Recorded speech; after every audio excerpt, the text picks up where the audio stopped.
তোমরা অনেকেই জানো না ফেসবুকে কীভাবে শিডিউল পোস্ট করতে হয়। তোমাদের হয়তো হাতে টাইম থাকে না, তার জন্য তোমরা ফেসবুকে পোস্টটা স্কিপ করে যাও। তো শিডিউল করে রাখলে সেই পোস্টটা শিডিউল অনুযায়ী পোস্ট হয়ে যাবে। তো চলো দেখে নেওয়া যাক কীভাবে ফেসবুকে শিডিউল পোস্ট করতে হয়।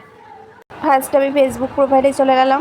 ধরো আমি একটা রিলস শিডিউল করবো, রিলস যে কোনো একটা রিলস নিয়ে নেবো। রিলসটা নিয়ে নেওয়ার পর আমি এখানে নেক্সট চাপ দেবো। তারপর এখানে কিছু লিখবো, হ্যাশট্যাগ দেবো, এখানে লোকেশান অ্যাড করব, কি রিলেটেড রিলস সেটা দেবো। অ্যাড টপিক্সে শেয়ার করলে শেয়ার নাওতে করে দিলে হয়ে যাবে, কিন্তু আমরা তো এটা যেহেতু শিডিউল করবো, তাই আমরা চলে যাব এবার শিডিউল অপশানে।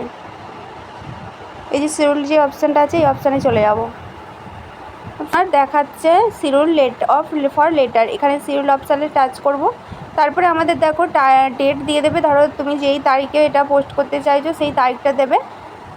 তারিখটা ওকে করার পর তারপর তোমাদের আসবে এখানে টাইম। তোমরা ধরো 12টায় পোস্ট করতে চাইছো, এখানে 12টায় সিলেক্ট করে এম না পিএম সেটা সঠিক দিয়ে দেবে। দিয়ে দেওয়ার পর ওকে মারলে এটা শিডিউল হয়ে যাবে। এখানে ওকে চেপে সেভ অপশানে চাপ দিলে তোমার পোস্টটা শিডিউল হয়ে যাবে, সেভ হয়ে যাবে। তারপরে পোস্ট করলে সেটা শিডিউল পোস্ট হয়ে যাবে। ওকে।